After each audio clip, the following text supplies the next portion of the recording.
నమస్కారం మన టీవీకి స్వాగతం. సదాశివపేట పట్టణం 10వ వార్డు కౌన్సిలర్ అభ్యర్థి సాతాని శ్రీశైలం ఎవరెస్ట్ కాలనీలో విస్తృతంగా ప్రచారం నిర్వహించారు. ఆయనకు కాలనీ వాసులు ఘన స్వాగతం పలికారు. సదాశివపేట పట్టణంలోని 10వ వార్డు కౌన్సిలర్ అభ్యర్థి సాతని శ్రీశైలం నేడు ఎవరెస్ట్ కాలనీలో విస్తృతంగా ఇంటింటి ప్రచారం నిర్వహించారు. స్థానిక ప్రజలతో మమేకమవుతూ వారి సమస్యలను అడిగి తెలుసుకున్నారు.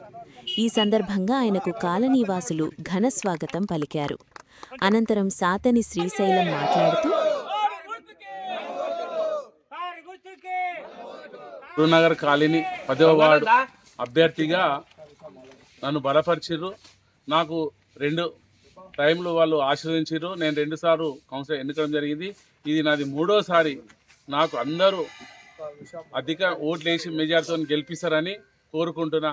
ఎందుకంటే ఎవరెస్ట్ కాలంలో చాలా ఇబ్బంది ఉన్నాయి, రోడ్లు మొరీలు అవన్నీ కావాలంటే మీ మధ్య నాకు తెలిపితే నేను నిరంతరం మీకోసం సేవ చేతికి వెళ్ళంటూ మేంబడి ఉంటా.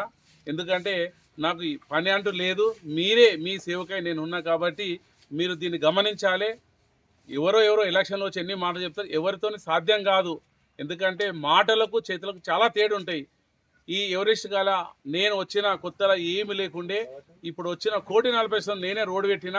కాంట్రాక్టర్ కొంచెం రోడ్లో వానికి ఆరోగ్యం బాగలేక హాస్పిటల్ ఉన్నాడు.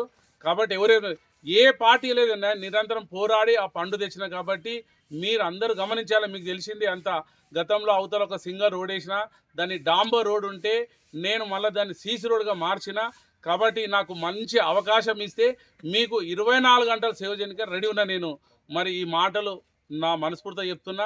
నేను మీకు ఎల్లంటూ మీ వెనకాల ఉండి నాకు మీ సహాయ సహకారం అందిస్తే మీకోసం రాత్రి కష్టపడి మీకు మోరీలు కానీ రోడ్లు కానీ నేను ఖచ్చితంగా చేస్తాను.